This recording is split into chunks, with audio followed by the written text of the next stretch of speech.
What we're doing tonight is a continuation, of course, in Mark's Gospel, and we're in this highly charged and kind of dense material of apocalyptic and then the Passion of Jesus. And this kind of apocalyptic material, I mean, chapter 13 is known as the little apocalypse because it's not the big apocalypse, the book of Revelation. And I know it kind of raises the stress level as you're reading the gospel. It kind of raises the spiritual blood pressure, shall we say, because there's so much that's kind of seems to be threatening and is threatening. But as I've been doing it, I've realized that a key approach here that helps a lot, or has been helping me as I look at it, is to try to distinguish as much as you can the level of the material which comes from Jesus and the level of the material that comes from the early church, the early Christians who were forming the scriptures, and who actually did produce the gospel of Mark, and also elements in Paul, and of course the book of Revelation as well, because this is the thing that apocalyptic runs through the New Testament, and you could say that Christianity is an apocalyptic religion or an apocalyptic movement more than a religion. And of course, there's always that double sense in apocalyptic because it means revelation, it means disclosure, unveiling. But then, in the contemporary meaning of the word, and really through the way it's become embedded in Christian culture, it's one of the examples of how New Testament words attain a different meaning through Christian history and through Christian culture. So atonement is a good example of that. It means just coming together at one month, basically reconciliation, but then it gets to mean paying off a bill, and paying through punishment, atoning for your faults. And apocalyptic is like that. It begins by meaning revelation, the revelation of God, or the revelation of Jesus, and then it gets to mean horrendous violence at the end of the age. So, if there is a flood, like the one in Texas, New Mexico, people very quickly, that's a word that comes. It was apocalyptic, and really looking at that river roaring down through the Texan hill country, it kind of is. I mean, it makes you feel about like there's this power, this force that's bringing about the end of everything. So that's a popular understanding of the word, but and so it can become oppressive, and it can become in a fundamentalist reading, it can become violent, definitely violent. That is, the theme is used as a form of violence against the world or against the perceived enemies of Christianity and Christian culture. So it's very typical of Christians human beings to respond to things that have a trace of violence in them by reacting violently, by a kind of mimesis of the violence. I mean, because that's the way we are. That's how human beings respond. But if we see it more in terms of the original level of the meaning of the word as revelation, then what has become plain to me through reading this, and I hope we can see some of that, is that it's actually a revelation of love. The apocalyptic is a revelation of love in a world based in violence and death. and a revelation of love in a world based in violence and death. I mean, there's two ways you could go.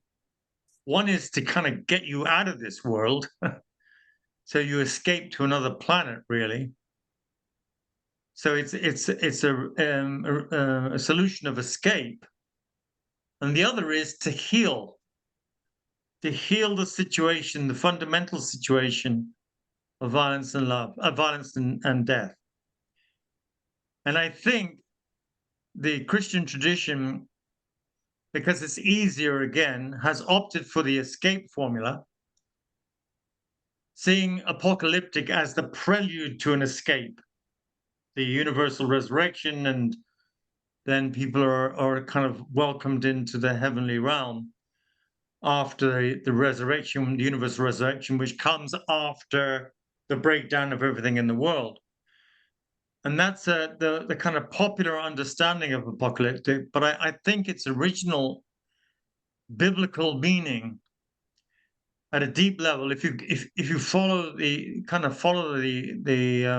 dots really in detail, this is a revelation of a profound therapy. And if the therapy involves human behavior, and you're trying to change human behavior, then of course it's going to be difficult. Of course it's going to be painful. And of course, the people are going to react against it. You know, having been involved in alcohol rehabilitation quite a while ago, I know it's an immense struggle for those people who've got the addiction. Any addiction is a huge struggle to overcome. But it's not impossible. And surrender is a huge element in overcoming addiction. So the apocalyptic really is about this message of Jesus entering into the world in a unbounded geographical and cultural way. In other words, this message of the gospel isn't culturally or geographically limited. It's going to keep going forward, and in time as well. It's not temporarily limited.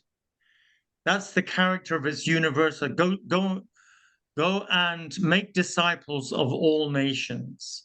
That's what's at the end of Mark and Matthew and Luke, that this has a universal outreach. And of course, Christianity is criticized for that it's universalist. It's kind of, you know, like it's accused of being imperialist, and of course it can be and has been. But if it's to do with the universal therapy of the human condition, then of course it's like bringing a cure for polio or tuberculosis to the whole world. I mean, why, as a medical person, why would you not do that if you have the cure? And it's the same with Christianity. You know, why would you not bring this message if you have the cure? And I think that's what's at the basis of apocalyptic. It's the urgency of a cure that meets the resistance of the addict. And so there's going to be trouble. And Jesus kind of predicts that. But, and here's the very interesting thing, his prediction is mostly centered around the temple. I think he did predict that his disciples would have trouble, but the account of the persecution and the difficulties of early Christianity, of the early Christians, have to reflect the actual experience of early Christians. So the early Christians have an additional problem to what Jesus looked at, because Jesus went to Jerusalem and essentially he confronted the temple authorities. That's what he didn't confront the Roman authorities. I mean, he was ultimately ended up as their victim, but that was not what he was dealing with. He was dealing with the nature of God's relationship with his people. And he sees the temple, certainly at the point of the end of his career, as a fundamental obstacle that he brings judgment down on. It has to be concluded. It's like the fig tree says, "May no one eat of the fruit from this tree again." So that's where Jesus's focus is, and that's what gets him killed. But if the gospel then reaches out and begins to be preached through Asia Minor, through Greece, and then ultimately Italy and Rome, it's meeting a completely different cultural situation than Jerusalem. It's meeting widespread, broad-spread human culture, which is called pagan, in Christian understanding, i.e., it worships the gods. And then it's going to meet this very powerful imperial force of Rome. I was looking it up, and I was looking at what the population of the world was at the time of Jesus and early Christianity, in order to figure out how much Rome controlled of the actual world. And Rome controlled about a quarter of the world's population. No, it didn't get to China, it didn't get to Africa, beyond the north of Africa, etc. So they say Rome controlled a quarter of the world's population, which is about 60 to 70 million. So it's about the world population at the time was something like 300 million. That's what they estimate. And if Rome controls a quarter of the population, the world's population, there's never been an empire quite like that. Though there certainly wasn't one before. And I don't know whether the British Empire, even at its height, amounted to controlling a quarter of the world's population. Maybe it did. I mean, they boast about it. But certainly the Roman Empire was one of the most formidable empires the world has ever known. So if Christianity goes there, and it's already got rid of the temple with Jesus, shall we say, it's not going to collude with the sacrificial structures, the sacred structures, the violent structures of Rome. So it's entering Rome as a very alien entity. And when the Romans find out about them, about Christianity, they're going to react accordingly, which of course they do. They do persecute the Romans, the Christians. So you have two levels. This is important, I think, to understand. You have two levels in chapter 13 of Mark's gospel, and then repeated also in Matthew and Luke. You have two levels to the apocalyptic discourse. You have the Jesus level, and then you have the level of the experience of the early Christians confronting both the pagan world and then the imperial world of Rome. Because as Jesus says in John's gospel, which is of course much more developed, he says, if the world has hated me, it's going to hate you. So the Christians run smack in to trouble right from the get-go. And it's kind of built into their message. It's not one that's going. I mean, if you think about it, it took 300 years to adjust the Christian message and adjust culture. I mean, because they were both in dialogue with each other all that time, to adjust Roman culture and then adjust the Christian message to each other, so that there's some kind of compromise or modus vivendi together would be possible. So it took 300 years for that melding, which we're so used to now, to take place. And as I often point out, with Islam, it took significantly less time. And the reason probably is that Islam was not, it didn't have the cross, it didn't have the witness of the Lamb of nonviolence against the sacred power of the world. It didn't have that immediate non-fit that Christianity had. So we as Christians today, it's very interesting, we are inheritors of a dual tradition. One is those 300 years where we were not welcome and the world was not our friend. And then the rest of the time, it kind of varies back and forth for all sorts of reasons. But basically, we are welcome in the world. And at some point, we come to rule the world. It's Christian nations, Christian, in quotes, nations, which rule the world. So we have this very kind of like schizoid consciousness of who we are, who we are and what we do as Christians. But the world today, and since we have René Girard, the world today is more apocalyptic in many ways than it's ever been before, and so we're in some ways forced back to that original situation, forced back to our first experience as Christians coming into the pagan imperial capital and bringing this message of a desacralizing, non-violent, non-generative violence, but generative love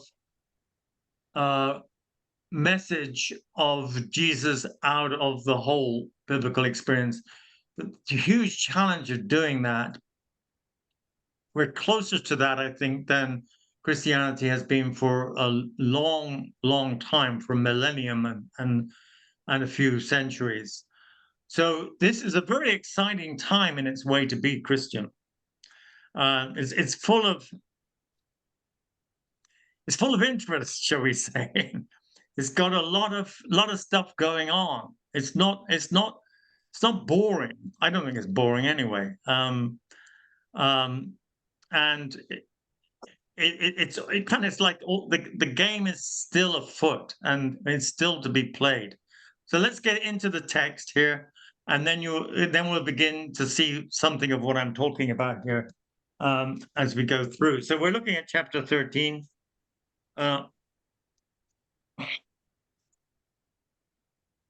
Chapter 13 of Mark, and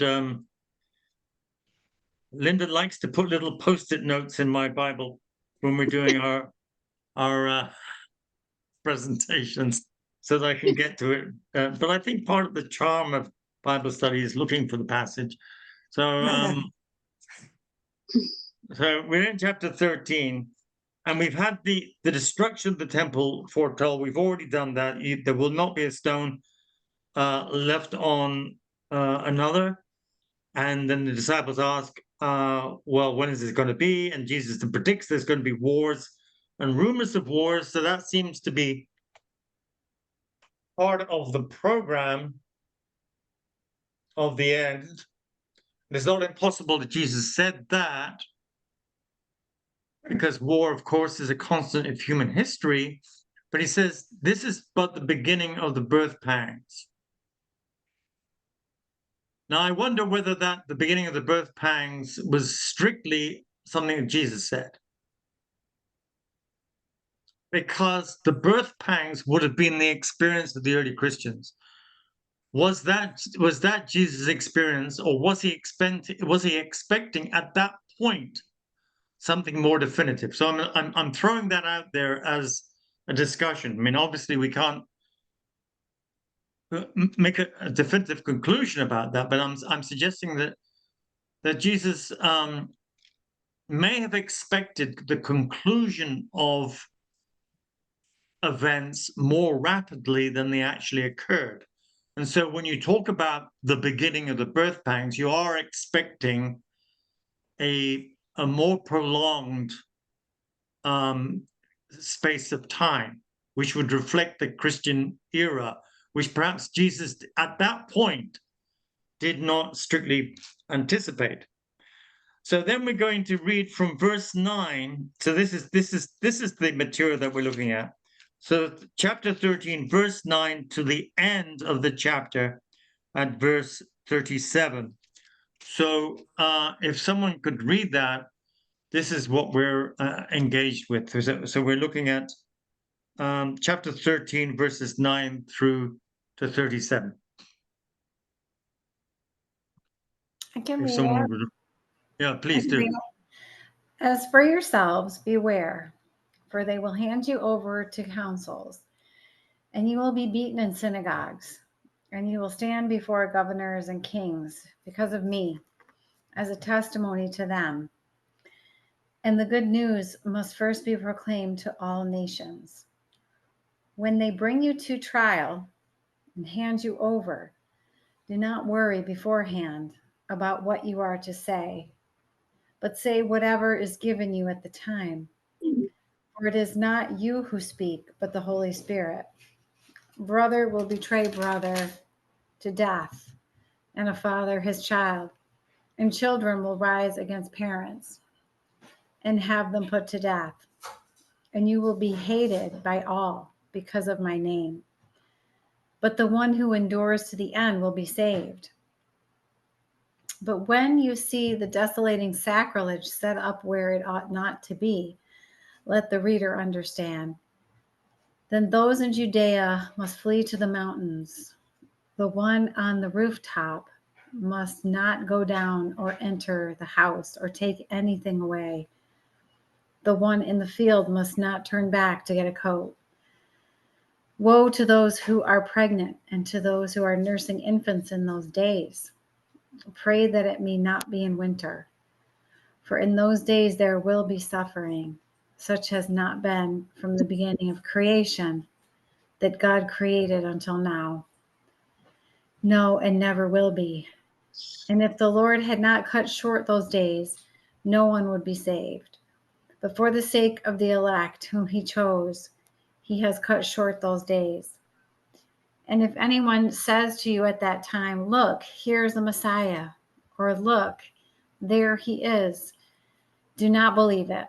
False messiahs and false prophets will appear and produce signs and omens to lead astray, if possible, the elect. But be alert, I have already told you everything. But in those days after that suffering, the sun will be darkened, and the moon will not give its light, and the stars will be falling from heaven, and the powers in the heavens will be shaken. Then they will see the Son of Man coming in clouds with great power and glory. Then he will send out the angels and gather his elect from the four winds, from the ends of the earth to the ends of heaven. From the fig tree learn its lesson. As soon as its branch becomes tender and puts forth its leaves, you know that summer is near. So also, when you see these things taking place, you know that he is near, at the very gates. Truly, I tell you, this generation will not pass away until all these things have taken place. Heaven and earth will pass away, but my words will not pass away. But about that day or hour, no one knows, neither the angels in heaven nor the Son, but only the Father. Beware, keep alert, for you do not know when the time will come. It is like a man going on a journey when he leaves home and puts his slaves in charge, each with his work, and commands the doorkeeper to be on the watch. Therefore keep awake, for you do not know when the master of the house will come, in the evening or at midnight or at cockcrow or at dawn, or else he may find you asleep when he comes, and suddenly when he comes suddenly, and when I say to all, keep awake. Well, thank you, Heather. Thank you for reading. Your voice is not impaired by your breaking your wrist, so thank you. So that passage there, which you just read, how does it strike you? and any reaction is good. I mean, you're reading the scripture, you're reading the gospel. It's supposed to speak to you, and it does speak to you, I'm sure. How does it make you feel, even?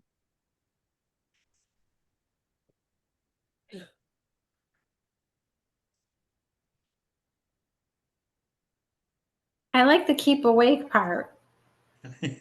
Well, that's right at the end. And Yeah. why would you? It Why is. would you? It feels apocalyptic. It seems apocalyptic, like the end is And that the end is here. Yeah. so you like the keep awake thing because you have some anticipation of the end. Is that what you're saying? And you're looking out for it. Yeah.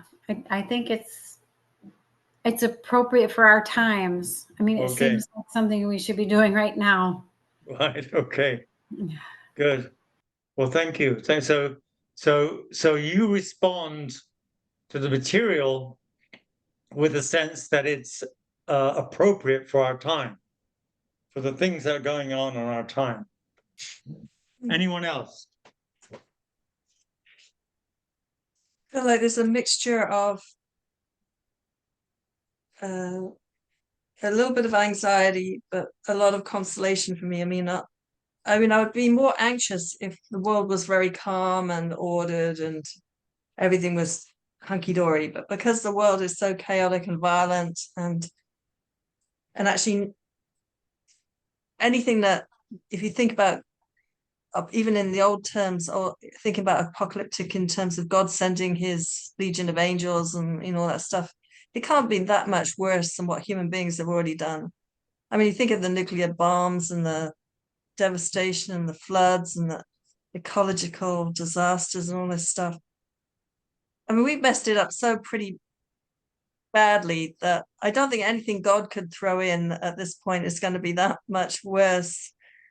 If So for indeed me God is, personally, I mean, that's only if you understand apocalypse in the old world yeah, way. But if it's God doing this stuff, if you understand apocalypse as the breaking in of God to intervene to put things right, really, and you think of God's action through the work of the Holy Spirit, then bring it on, God. I mean, if it's apocalypse and breaking in terms of nonviolent Holy Spirit, we need more of that, and we need it now. So I have no fear of apocalyptic.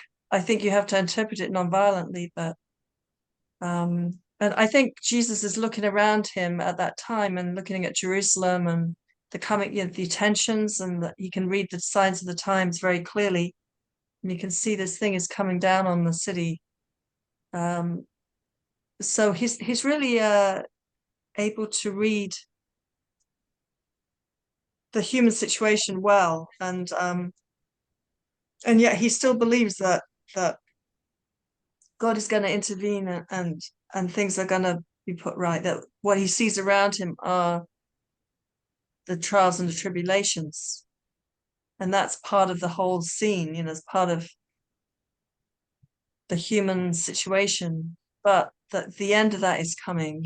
So lift high your heads and look, your Savior is coming to you. thank you. Well, we first will have Ruben and then Gail. Yeah. Thank you. I don't get a positive spin on this at all.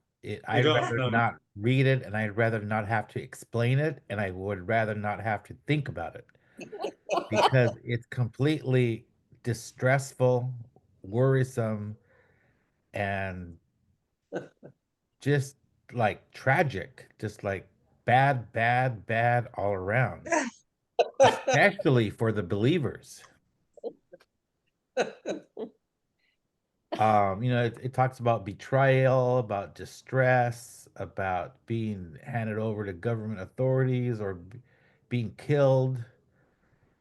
Um, and then, just the idea. 'Cause I remember the church that I used to grew up in, would read this, and it was evidently for control, Oh, very really? much a control factor to scare you into praying, into tithing, into belonging. There was it was like a sect, and they use this for control, for manipulation.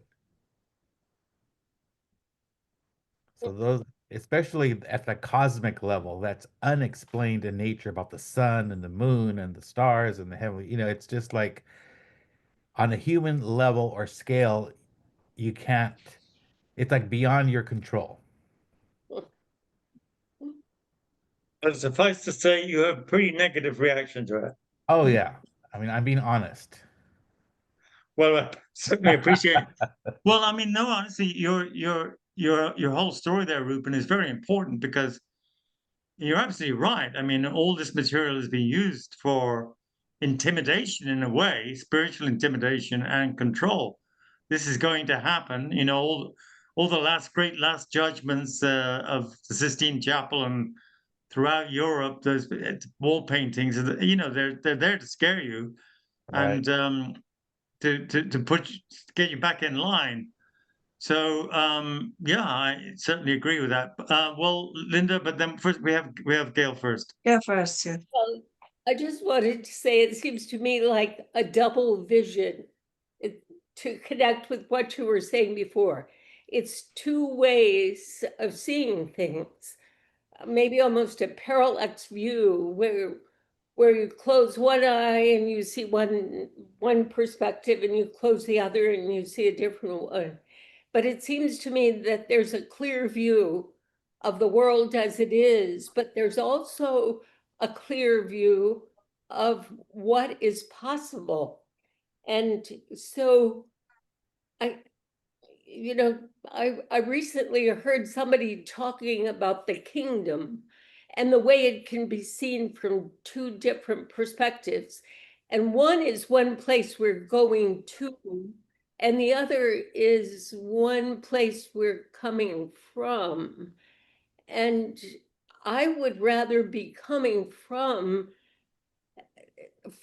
a kingdom that is here and now, however horrible it is, than thinking of pie in the sky as the kingdom I'm going to.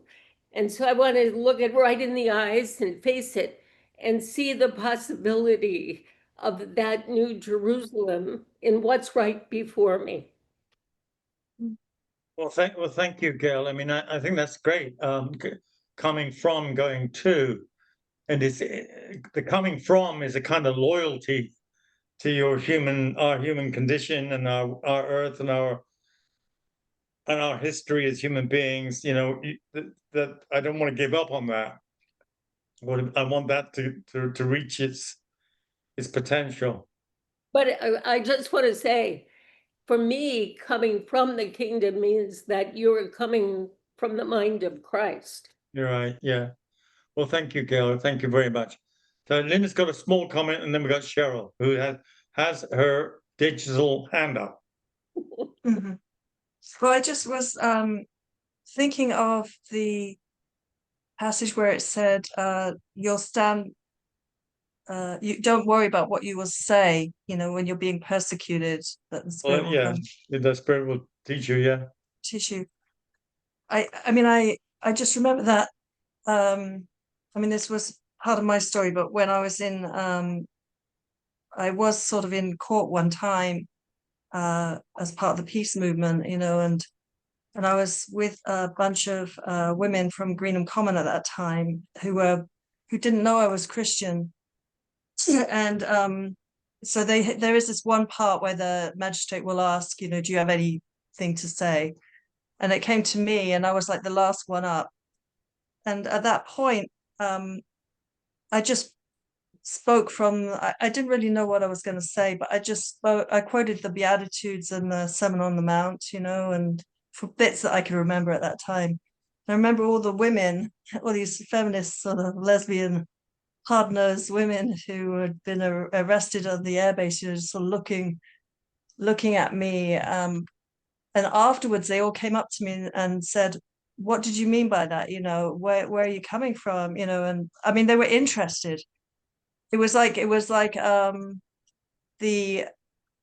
I couldn't have really talked about my Christianity beforehand, but when you became one of them, then that was the occasion to say, well, I wasn't really thinking of them. I was thinking of the magistrate, like, but I was thinking that this is a consolation message. And I think that's why I like this passage as well. You know, that it's if you're speaking out for the gospel in whatever way, and they were back in the 1st century or whatever, being persecuted, it's a consolation, you know, saying, don't worry, the Spirit is with you. The Spirit is with you. You don't have to be afraid.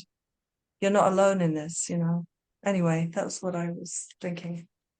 Well, thank you. That's a story from your direct experience when you're confronting the powers. I mean, you were protesting against nuclear missiles on British soil, and the potential for European. It was a long time ago, but it was a long time ago, but those issues are still with us. So they're very relevant. Thank you, Cheryl. So I just wanted to say I agree with Ruben, that his comments, I wanted to thank you for their comments, because when I read this, that's my reaction too. And then you get to the end and it just is like this casual mention of the man going away and leaving his slaves in charge. And then they have to be watching all the time. When is the master going to be home? And I just find it all hard to assimilate. It's like the wife who has to always be concerned, when is the husband going to be home? Should we have dinner on the table? I mean, it's just so casual and throwing it out there, and I'm just going, yeah, this is just really hard to read. This is hard. Well, thank you, Cheryl. Thank you very much. And it awakens a lot of those feelings, because it is, what's the word? It's kind of peremptory. It's imperious. This is going to happen whether you like it or not. I mean, it depends. It depends on it's very much the perspective or the position from which you take it. And if Linda's in the dock before the magistrate for protesting on behalf of the Sermon on the Mount, then the magistrates, the governors, etc. So you're being supported in that. But then if you feel that you're just a slave that has to stay awake, then it's very easy to get a negative reaction. But I think. Go ahead. So I would add to that, of course, having said that too, and listening to what you're saying, that staying awake is so staying awake in our modern era, and in any era in which there's tremendous violence or even a little bit of violence, means to stay awake and pay attention and not be sucked into the violence. And so, in terms of a Girardian reading, it's like we're moving, the whole world moves, the whole globe, moves in these wave-like patterns. Really. Yeah. And you have to stay awake to not participate in that somehow to the best of your ability. That's a very different reading there. But so between the two, that's the spirit. That's the spiritual reading of your spiritual condition in a violent world. So again, that is what is the perspective from which you're taking this stuff. I think so. I thank you for that, Cheryl. But I think our Melanie, did you want to say something?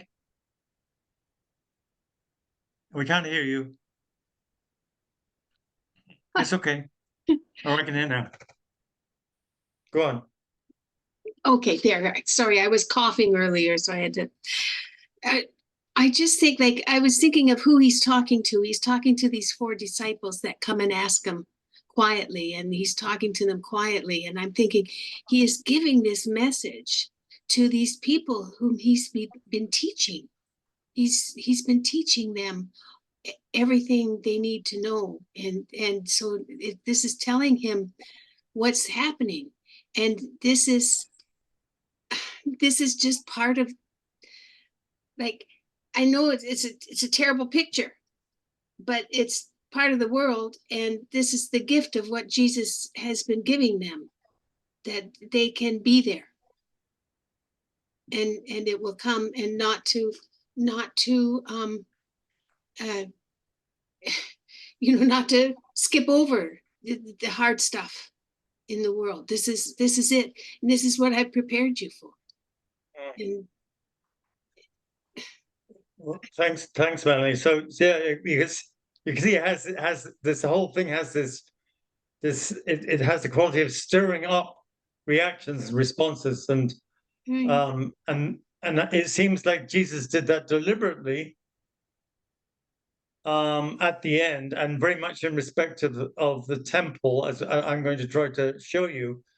But then that disturbance carries on in the early Christian community, and perhaps we can see a little bit more of that. And that's there's some that the nature of the disturbance seeks out a timetable. You want to know when this is coming to an end, and what what its results going to be. You know, it's both the same thing, and you can see that anxiety and that need to know is playing out in the text. We see it in some other places too. But the thing is that Christianity came to this accommodation with the Roman Empire in the 4th century, and ever since, this material doesn't represent the same level of disturbance. I mean, it's kind of what you're talking about, Melanie, is that the disciples are prepared to be this alien element in the world. Jesus is an alien element in the world. He's come to challenge the world, and it's at its deepest level, and he's basically saying, you know, you're with me, and you're going to do the same thing. So the world's going to have the same reaction to it. So it's like you kind of have to get to have something of the correct response. You have to get back through the centuries to that position of early Christianity when it was alien in the world, and then what Cheryl was saying there at the end about the violence in the world is a parallel to that, because the violence in the world and the possibility of getting sucked into it is something that makes you alien in the world, because it's totally uncomfortable. You don't want it. It's inhuman, and you feel you are being sucked into it. So there's a parallel there. But to understand that better, now let's just check back a little bit. I hope you can see what I'm trying to put forward here. So from verse 9 through to 13, it seems very definite you're dealing with the early Christian experience. How much of this Jesus said, or how much he was hinting at it, and then it's fleshed out. It sounds so much like the prophecy of the destruction of Jerusalem that you get in the Book of Kings, which is ex post factum. It comes after the fact. So, as for yourselves, beware, for they will hand you over to councils, and you will be beaten in synagogues. I really doubt whether the disciples would have thought of that or would have remembered it unless it actually had happened. Paul and other people were beaten in synagogues. So this reflects the actual experience of early Christianity. And you will stand before governors and kings because of a testimony to them. And the good news must first be proclaimed to all nations. So there's a kind of urgency in there that comes not at the end, but right here in the apocalyptic context. This is the time, this is the opportunity for us. This is the necessary space for us to preach this message to all nations. This is going to happen to us as we go forward in preaching this message to everybody. So that seems like an early Christian experience. When they bring you to trial and hand you over, do not worry beforehand. Do not say what you're going to say. The Holy Spirit is going to be given to you, as just like Linda explained. Brother will betray brother to death, and a father his child, and children will rise against his parents. I mean, that is like totalitarian rule, where the secret police will use a member of the family to denounce other members, so that the first member will be safe, will feel safe if they denounce others. The amount of terror that a totalitarian situation like that can generate can make you turn against even your own flesh and blood. And we know that's happened, and that does happen in political situations. And it seems to reflect what very possibly happened in Rome while this gospel was being written. We know you're a Christian. Well, no, I'm not. Well, then prove it by denouncing someone who is. All right, I'll tell you, my brother is, okay, we'll haul him off. So, it's very easy to, when people's lives are at stake, and the terror of that is applied. So all this seems to be reflective, and you will be hated by all because of my name. This all reflects the early Christian experience. So I would suggest that Mark, the writer, has thrown in he's constructing this discourse. He has the bit from Jesus, which says, well, not one stone is going to be laid upon another, which I think could very easily reflect the historical sensibility and realism of Jesus, coming out of his own tradition, because it happened before. It's not like it never happened before. Happened in the exile, and he knows the force of Rome. He knows the hatred they inspire. He knows the power of violence to generate itself, come what may. So he predicts the destruction of the temple. Then Mark interweaves in that the experience of the early Christians. So it's interwoven or intercalated with the discourse of Jesus. So it becomes like this is all being predicted by Jesus. And then it goes back to the temple again. And because beforehand you're talking about the temple, then you start talking about the experience of early Christians, and then you start talking about the temple again. That's what suggests to me that this is what's the word? Interpolated. It's inserted in the text. Not to say that it's not true, but it's inserted in Jesus's own historical discourse. And then in verse 14, it goes on. So I'm verse 14 now through to 24. It says, but when you see the desolating sacrilege set up where it ought not to be, let the reader understand. Then those in Judea must flee to the mountains. Now that is credible as well, that Jesus tells his disciples, do not hang around in Jerusalem. If the proverbial hits the fan, if the Romans are marching down on you, do not wait there, because this is not your fight. In a situation of intense battle, like in Stalingrad, for example, you can't stay out of it. If you attempt to stay out of it, you will be shot. And so Jesus says, these battles, they're not your battle. You're not engaged in this fight. I want you to flee. So apparently, there is an early Christian tradition of the Christians in Jerusalem fleeing to a town called Pella. I'm not entirely sure where I could look it up. The source of that tradition is, but it's a very early, late first or early second century tradition that the Christians did flee Jerusalem during the Jewish-Christian War. They did not hang around. And they were told they did so because they were alerted beforehand to do so. And that's important information to have. If it goes along with Cheryl's kind of staying awake. If the time comes for you to flee, then you should flee. It's like the Jews in Germany after the rise of Hitler and after the discriminatory laws in 1935. If you had the ability and the money and you had the wits, you should have got out. And people did get out of Germany. Jews did. So it's that kind of thing, it's a kind of survival thing that Jesus then indicated to his disciples that they should do.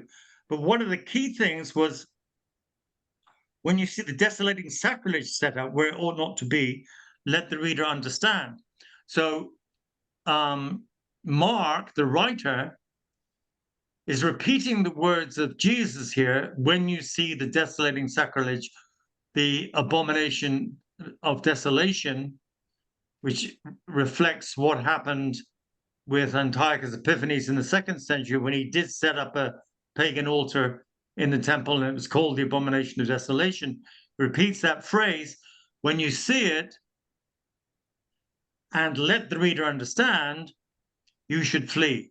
So when he says, let the reader understand, it's kind of mysterious, as they call it, the mark and wink. It's Mark breaks from the sequence of the narrative and turns directly. He's not reporting the words of Jesus anymore. He's talking directly to the community, winking to them, saying, you've got to understand what I'm saying here. You've got to, and he's referring to the abomination of desolation. Now, we do know, and this is very interesting, and if we have time, we could cover it, but we do know in the year 40, when we may have covered this before, but in the year 40, the Emperor Gaius Caesar Germanicus Caligula, which is a kind of pretty name for an awful person. Caligula means little boots, because he followed his father his father was a general, and he followed his father in the campaigns, and the soldiers gave him this nickname of Little Boots, and it stuck with him. But he became this awful kind of monstrous emperor, and he decreed in the year 40 that a Roman general should be, he gave the job to a Roman general by the name of Petronius to march into Jerusalem with 3 legions and auxiliaries, a large force, and install a giant statue of himself in the temple. This is historically recorded. Josephus talks about it. Philo talks about it. And it looks like Paul in Thessalonians talks about it. So in other words, very soon after the death of Jesus, in the year 30, in the year 40, an emperor didn't just want to set up an altar like Antiochus Epiphanes. He wanted to set up an image of himself. It's like a triple blasphemy in the temple, you know. You shall have no other gods but me. You shall make no graven images, especially of a living man. You know, like this was an incredibly arrogant insult.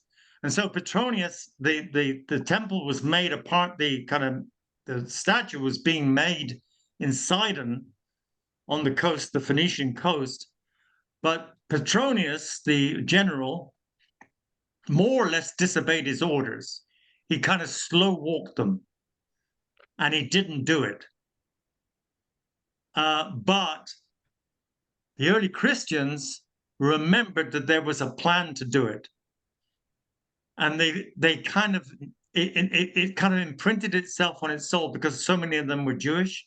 So there was this sense of this arrogant assault on the temple by the supreme leader, the emperor of this supreme imperial power, Rome. So the emperor was setting himself up directly as superior to Israel's God, and was going to do so kind of semiotically, symbolically in the temple. So that's the way I would read this Mark and wink.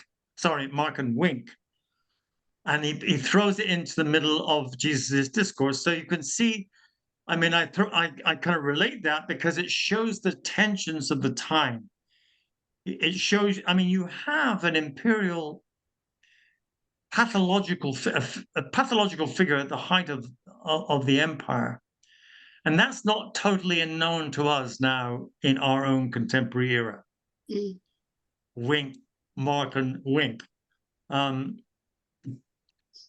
understand what I'm saying?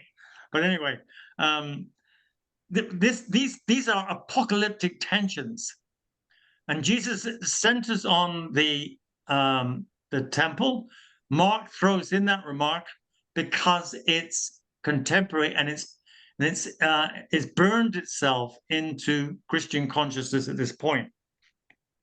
So then it goes on: woe to those who are pregnant and those who are nursing infants. Pray that it may not be in the winter, for in those days there will be suffering such as not has been seen before. And if the Lord had not cut those days short, no one could be saved. So there's something of an idea of the Lord restraining some of the worst, which is again something you get in 2 Thessalonians, the kind of holding back of something. So these are all apocalyptic tensions. And then there's the possibility of false messiahs, because it's very easy. You've got a group of people together with an apocalyptic belief system that's other than this world, and promises a different kind of world. It's very easy for a kind of persuasive teacher or leader to take control and move the people in some other direction. We know that happened with Gnosticism pretty early in the Christian experience. So Jesus kind of warns about that, and I feel that that is another very credible warning, that many will come in my name, but don't believe them. Because once Jesus mobilized this thing, it would be possible for other people to take advantage of it. But anyway, again, it says, be alert, I have told you everything. So that's it. I've told you all this. I told you to be ready for this. So it's kind of what Melanie was saying. He's laying it out for us to be ready for it. But then comes this bit, which I think gives away, and I want to hear what you have to say about this before we kind of go on to other more detailed elements. But the next bit says, but in those days, after that suffering, this is the bit Reuben hates, the sun will be darkened and the moon will not give its light.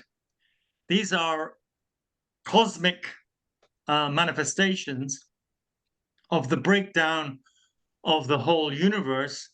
And remembering this is a pre-scientific age. This is not a separation of the physical universe and the spiritual universe, which is what we would perhaps do. But the whole thing was united. And when the spiritual universe collapses, then the physical universe is going to collapse with it.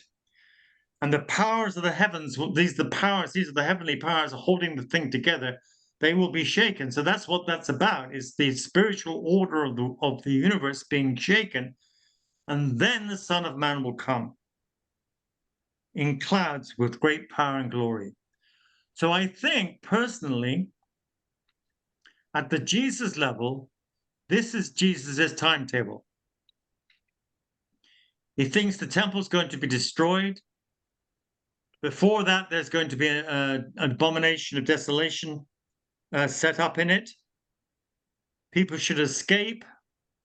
It's going to be a time of great suffering, but quite promptly after that, or in its circumstances, the Son of Man will be revealed and will come in power to take power. And he says in verse 30, truly I tell you, this generation will not pass away until all these things have taken place. Now that can be read in two ways. It can be read literally, this generation in the actual moment now, or this generation as a class of people, the way people are, their generativity, shall we say, where they come from as people. This is going to happen to all people of that character. My personal feeling is that the more literal reading in this instance is probably true, because that's the way people would have picked it up. Because the question was, one of these things are going to happen, and Jesus says, well, this generation is not going to pass away until all these things have taken place. Seems to be an answer of close temporal proximity to the end of the end of the world. So my thinking is, at this point, is that Jesus went to Jerusalem to die because he was deconstructing the temple, he's deconstructing the sacred order. He knew that he was going to be killed. He predicted that he would rise again, but that wasn't the end of the story. The world as it stood was going to collapse because of what he did. And then the Son of Man would come. Jesus did not expect another 2,000 years of Christianity at that point. It was only Jesus's full experience. You have to read it. I think you have to read it this way. Jesus had not gone to the cross yet. When he goes to the cross, and that's one of the reasons why he prayed to the Father that it might pass from him, because it was something worse than he'd ever known or experienced. There was a depth of giving that he had to endure there, or he had to enter into, that he hadn't quite got to at this point. He's still thinking in some ways in terms of history as he's known it. And he expects an imminent end. But when he goes to the cross, then that's when love truly breaks into the world. That's when absolute nonviolence, because with this business, the Son of Man coming in power, there's this element of violence in it, or sense of violence that, like Ruben and Cheryl have kind of picked up on, and other people pick up on. There's this sense of threat. But in the cross, he goes beyond that. He gives everything. He's not holding out for any vindication in retributive terms at all. He still believes, I think, that he's going to be affirmed by the Father and he will be raised up. But you've got to think the giving of his soul is so absolute. He goes beyond any expectation of coming in power. However, he did say that, and it's recorded in the gospel. But since then, we've had 2,000 years. And we live in this interim space between Jesus doing what he did and confronting the way of the world with the depth of giving that he eventually gave on the cross, and how that breaks down not just Jerusalem. Jesus is just talking about Jerusalem here, but it breaks down the whole world, including Rome. Jesus is not talking about Rome here. He doesn't talk about the other nations. He just talks about what happens in Jerusalem. But once he dies and rises again, the gospel, in the resurrection appearances, he gives the command, you go and teach all nations. Something about that resurrection experience immediately blasts its way out into the world. It can't stay in Jerusalem. So anyway, that's my reading. There are two levels. There's the Jesus level, what he was experiencing as a human being, what happened at the cross, and then what happens with Christianity afterwards, carrying that deconstructive message out into the world. Do you have the foggiest idea of what I'm talking about? Foggy, but I have an idea. So what is that, Melanie? Oh, I didn't know you. Oh, it's all right. You don't have to answer. No, it's just I was joking there, but I feel like I understand what you're saying, and it makes sense to me, and it's I just can't help but think that it carries on right till today. Right. Yeah. So that would be the beauty of it. Yeah. We're doing exactly the same thing as Jesus did. Yeah. But it's on a global level. He was concentrating on Jerusalem. Right. Go ahead, Claire. I was just thinking, because we've been reading James Allison recently, and there was something he said about the Gospels, that it was only after, as we know, that they're written from the resurrection lens, that it was only with those lens that the writers and the apostles came to understand how they could start looking at Jesus' life and death through the eyes of Jesus, which Right. they couldn't do before the resurrection, but after the resurrection they could do that, which meant Right. it revealed to them then this world of rivalry and violence. Yeah. They could see that Jesus knew the consequences of his actions were going to be death, which even though he told them they couldn't pick that up at the time, but they could when they were then writing, so hence the unified sense. So I found it really interesting. You talked about Jesus when he had up till then, he still had that sense of, the Son of Man will come. The big revelation was only on the cross that he enters into or crosses over into that love. Right. And I'm grappling with that bit. Yeah, I mean, it is something to grapple with because you can't know for sure, and also it does suggest that Jesus himself changed somewhat, and that he was growing in his own message, or that he did not fully appreciate the full consequences of his own message, and the depths that he'd have to go to until right at the end there when he goes to the cross. And especially in the agony in the garden, he says, "Let this cup pass from me." So there's something happens there where he knows this is kind of beyond him. This is too much. Beforehand, he's shown so much confidence and kind of audacity, but he kind of crumbles a little bit there in the garden. So something happened at that point that he enters more deeply, more profoundly into his own pathway.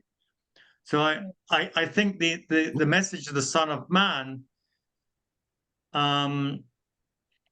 has to be conditioned by that, and by the fact that factually we've waited 2,000 years for this Son of Man to come back. Well, why hasn't he come back? When they were expecting him right tomorrow, it's because there's this deeper level to it that the church, that even back then was struggling with. Go ahead, Ruben. No. Oh, okay. No. Yes, I think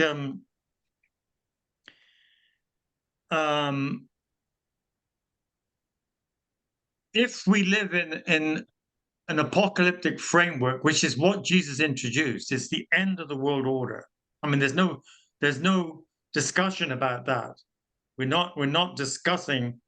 It's not up for discussing that Jesus really did intend to bring an end to the world order as it stands by closing down the temple. I think that, in a Girardian lens, that signals switching off the whole human system as it's been managed up until this point. But then the consequences of that, how is that going to play out? Is it going to play out with the Son of Man coming back and saying, "Okay, you and you believed me, you're good. Now to hell with the rest"? That doesn't seem like a logical consequence of shutting down sacred violence. If you shut down sacred violence, there's got to be something much more profound there. And so when the Son of Man returns, it's going to be because there's been this huge transformation in the way of the world. That would seem to me to be the logic both of these 2,000 years and of the cross, or the other way around. Mac, were you harboring thoughts there? Me? No. Okay.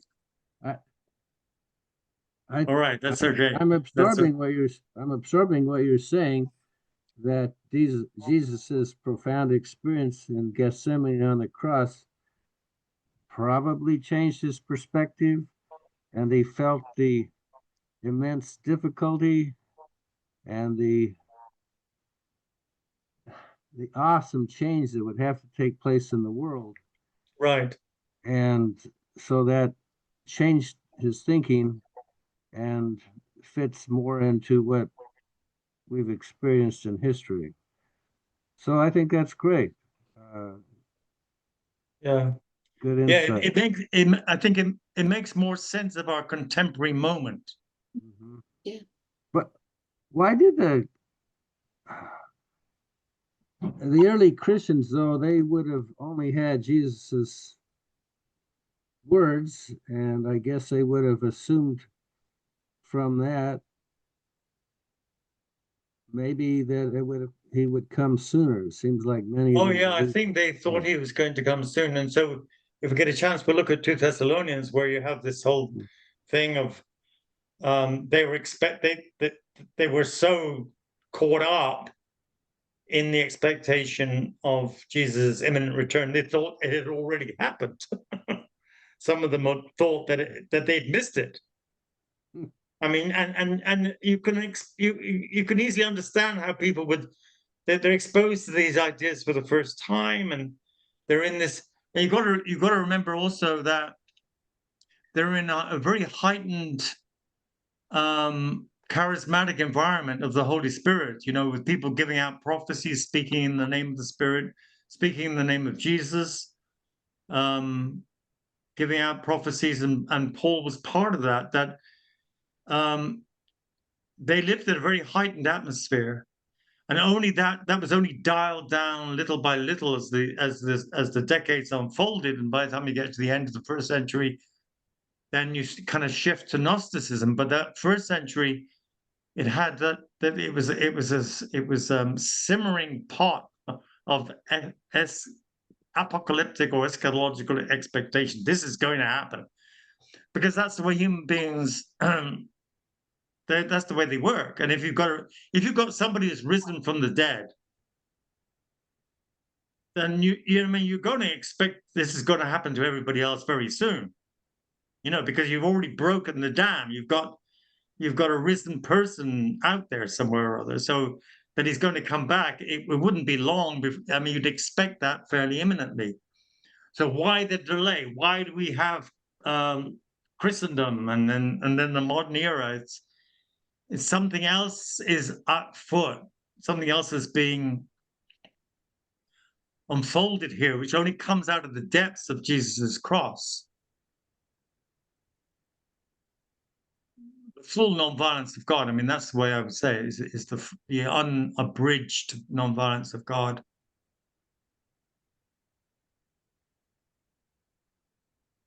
Last week you talked about the catechon. Are you gonna talk about that? Yeah, all right. Then if there was, we'll go right there. Tony, before that, I was just going to say, Claire.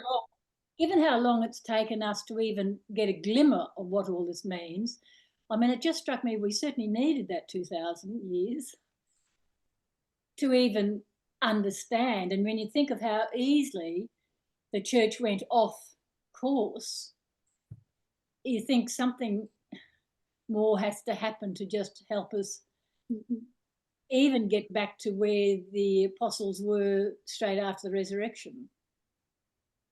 Right. So you're saying we needed those 2,000 years? Well, it's almost as though we have hardly understood anything. We're still grappling with what on earth these scriptures mean. Right. And it seems as though after the early Christian church, things slid sideways. We quickly went backwards into the old form of, you know, exclusion and rivalry, which became the Christian church. Right. I mean, yes, it did. How much more time do you think we need, Gail? I mean, Claire? Well, maybe some of us are ready now to slip over. Well, I mean, I think that's an important question, but I think the answer is, my answer would be optimistic, because once you ask the right questions, the answers come more easily.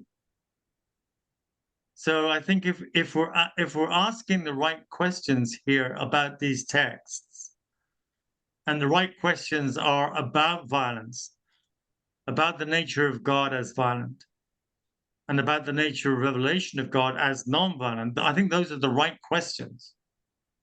I mean, of course, it could be wrong. Go ahead, Beck. Well, so few people in the churches seem to understand that that's such an important question, the violence of God or not. And I think we're beginning to see it, and I very much believe that. But a lot of people don't even care. They go to church and they don't care.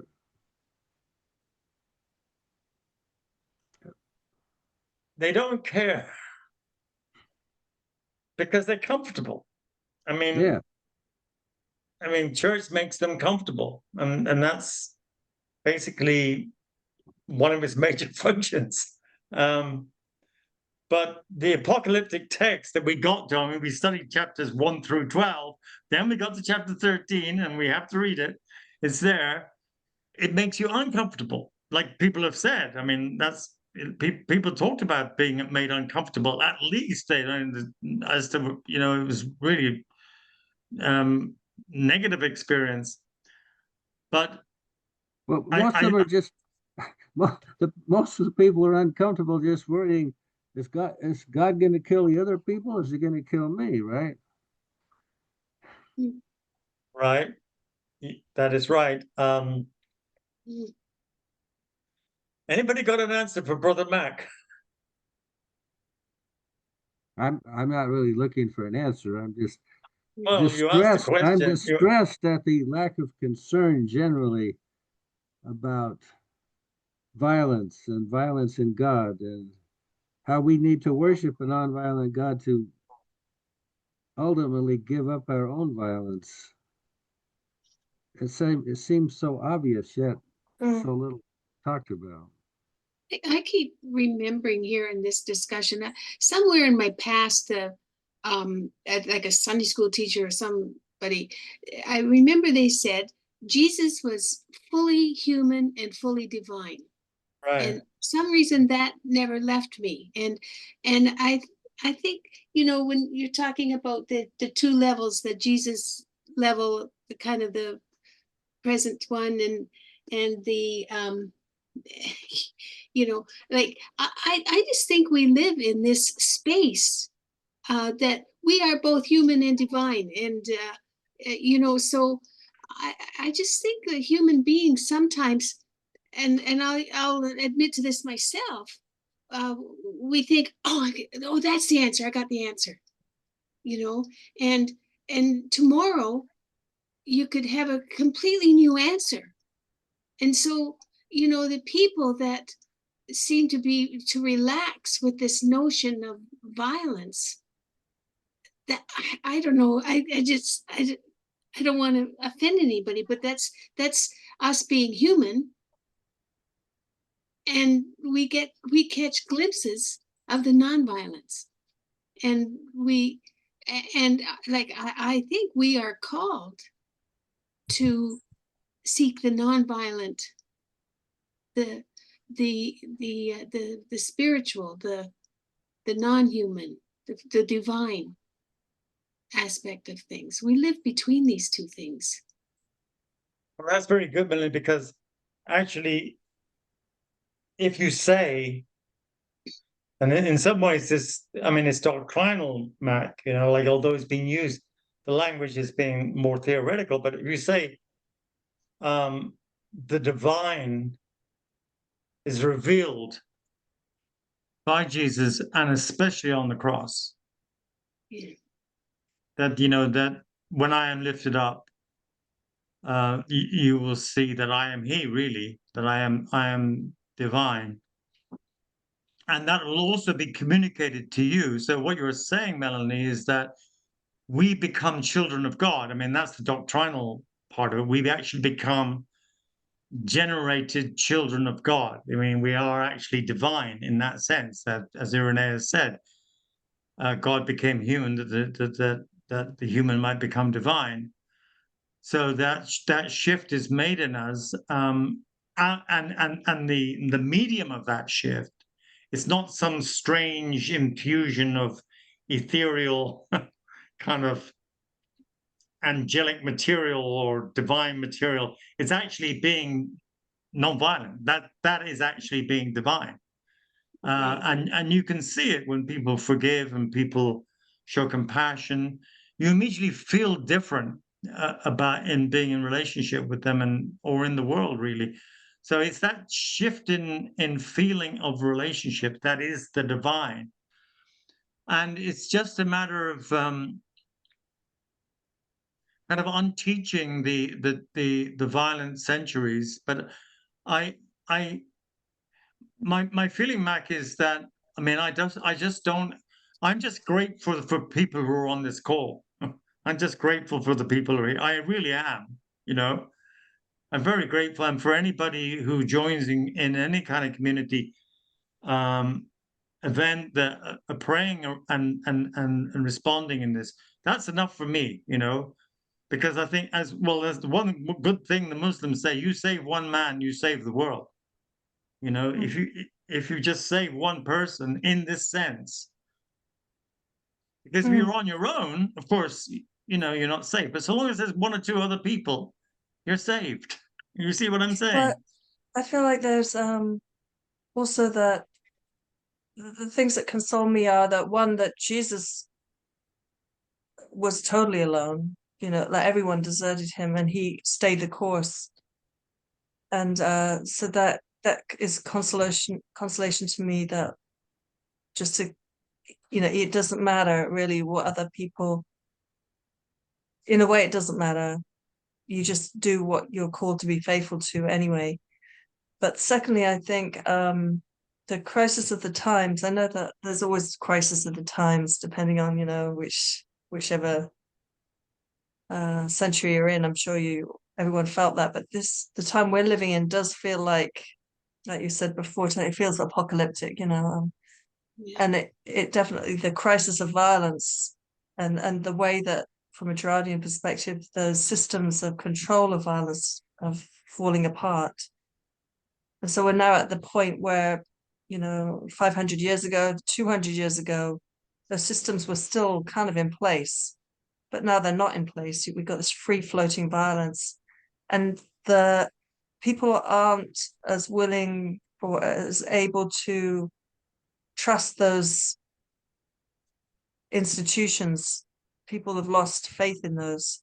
So there's this space is opened up because of that, under the pressure of the Gospels, really, over this long period of time. But the space has opened up for something radically new. And there are people, I mean, there's not a lot of us, but there are people that are beginning to talk about violence being the central issue. Whereas even like 20 years ago, I don't think when we first started, when Tony first started, he was like a lone voice in the wilderness. He really was. I mean, and so now it's becoming, I mean, I'm talking in terms of this new way of being a human, and I mean, Girard was obviously around before then, but in terms of picking it up and trying to create a new Christian gospel, or not gospel, but well, yeah, I mean, a message around that. I think that we're at the beginning of it, but when it's not nothing,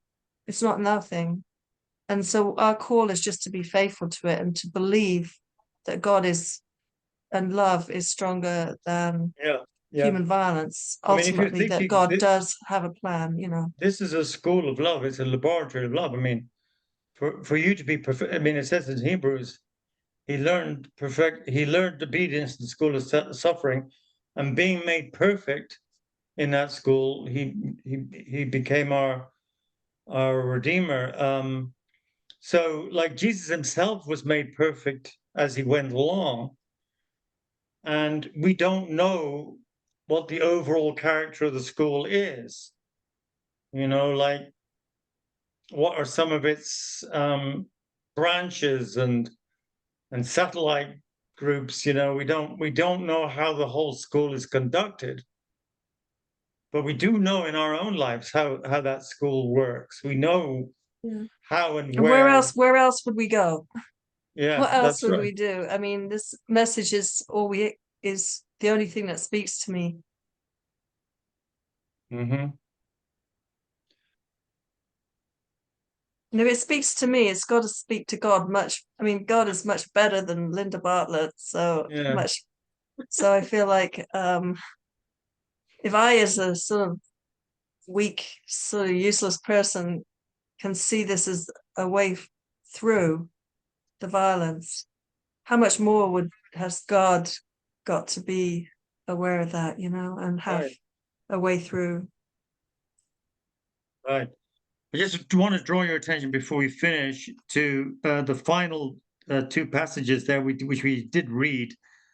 But it's very interesting because, first of all, in verse 28, it says, learn from the fig tree. When it puts forth its leaves, you know the summer is near. So it says there are physical signs of this imminent end. And he says, truly, I tell you, this generation will not pass away until all these things have taken place. Heaven and earth will pass away, but my words will not pass away. That's, in other words, everything will come. And I kind of note there that the heaven will pass away. We have a false concept of heaven too. That kind of has to go in some measure. But my words, this communication will not pass away. So then you have that sense there of a kind of, again, the imminent and definitely the kind of deconstructive nature of it all. But then immediately in verse 32, it says, but about that day or hour, no one knows. So it backpedals as fast as it can at that point from any sense of, oh, it's going to happen tomorrow. No one knows. Neither the angels of heaven nor the Son, which proves my point about Jesus, that he didn't know. It says so in the text, and he does not know. Even now, he doesn't know. So there's something, the temporal sequence is unknown to us. We can't, and that's part of love. If you're able to get it down, if you've got a good temporal sequence, and we'll look at the Thessalonians chapter next week, but it kind of tries to get it down. And Paul then never went back to that stuff because I think he realized it was superficial. It wasn't the hymn to love, and it wasn't Romans 8, which is his final statement of that love. There's nothing that can separate us from the love of God. So his concentration on love later on, that early timetable has its violence in it. So it's important for us not to know. You see, if we know, then we can take control. Not knowing is important because that way you have to give your heart. That's the only way you can know is through the heart, not your head.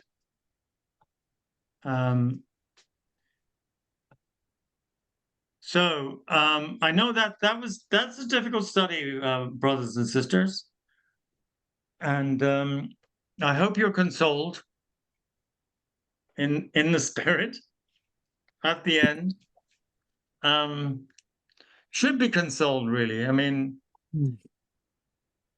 that the Lord will lift us up somehow or other.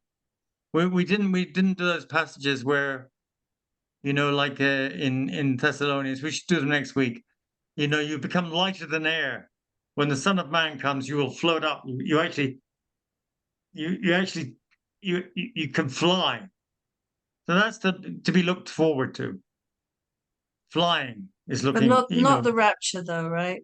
No, it's not the rapture at all. I mean, that is that kind of dual universe, you know. It's just that the gravity of this universe is overcome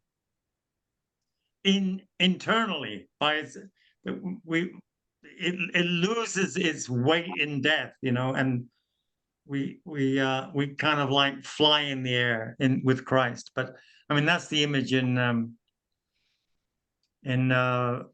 First Thessalonians. Yeah, yeah.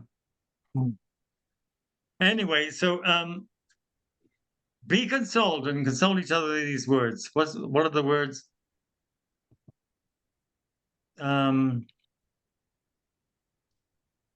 That the Lord is able to do all these things that He began in you. So would someone conclude with a prayer, please?